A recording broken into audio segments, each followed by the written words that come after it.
There was a certain man who was criticizing his pastor and said, I have attended this church for 3 years.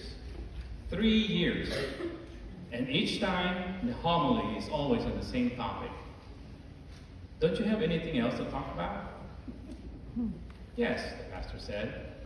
And yes, you have come here for 3 years, all right, but you only come on Easter Sunday. Good morning, everyone. Good morning. It's nice to see you all here today. But where are the others? Last Easter Sunday, we had a full house. I was actually having cramps giving communion. We have people from wall to wall, even outside the door. What happened? Well, my dear friends, just in case I don't see you again next time, I would like to take this opportunity to wish you a Merry Christmas and Happy Hanukkah. I'm sorry if I have to joke about this, but I can help notice the difference in the size of the congregation from last Easter Sunday and this Sunday or any other Sunday. I always wonder why there are so many well-meaning Catholics that are uncommitted to attend regular Sunday Mass. Can't be Monsignor Perry, is it? And it's not Mr. Boudreau, Deacon Mike. And of course, it's never me. My dear friends, it takes a tremendous amount of humility to stay committed to the faith.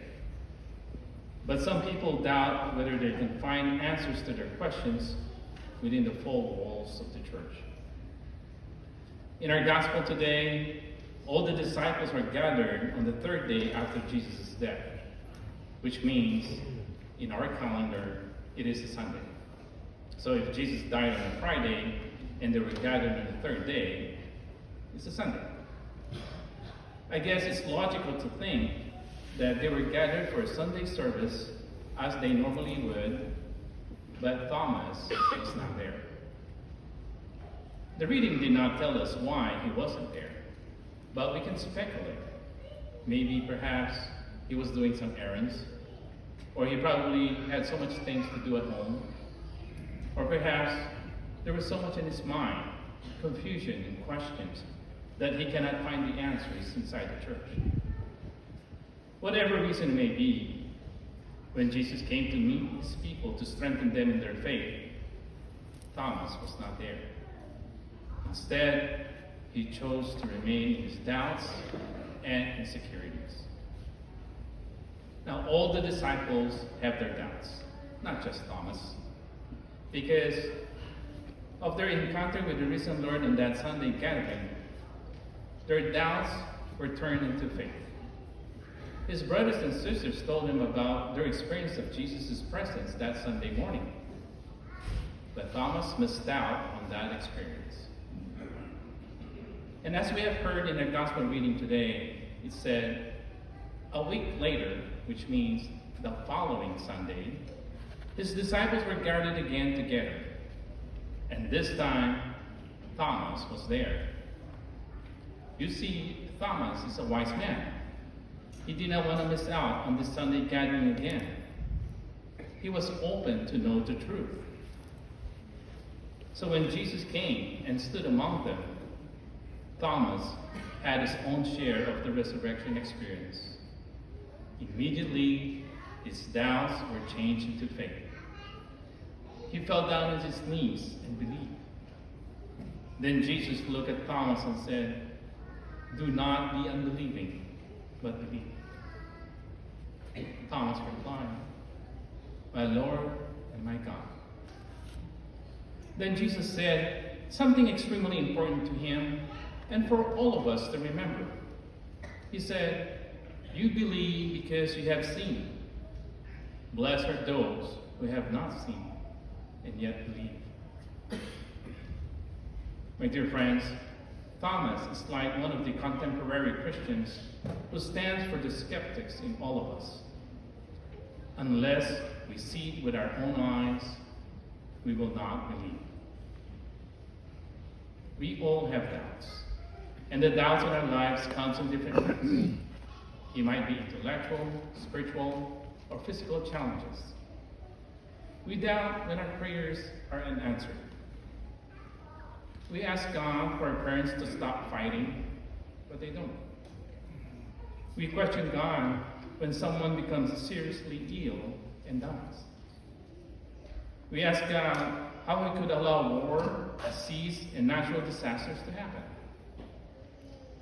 And we also doubt when extremists ask us questions about our faith, like, does the bread and wine really turn into the body and blood of Christ? My friends, you see, faith and doubt goes hand in hand. And often, the greater the faith, the greater the doubt. But healthy faith asks questions. And we have the responsibility to seek out the truth that will satisfy our doubts. Doubts can draw us into a deeper experience of faith as long as we remain in pursuit of the truth and we don't pursue excuses. It takes a good amount of courage and determination to seek the truth and to say, in spite of what others may say, and in spite of my own doubts and questions, I still believe in you, Lord.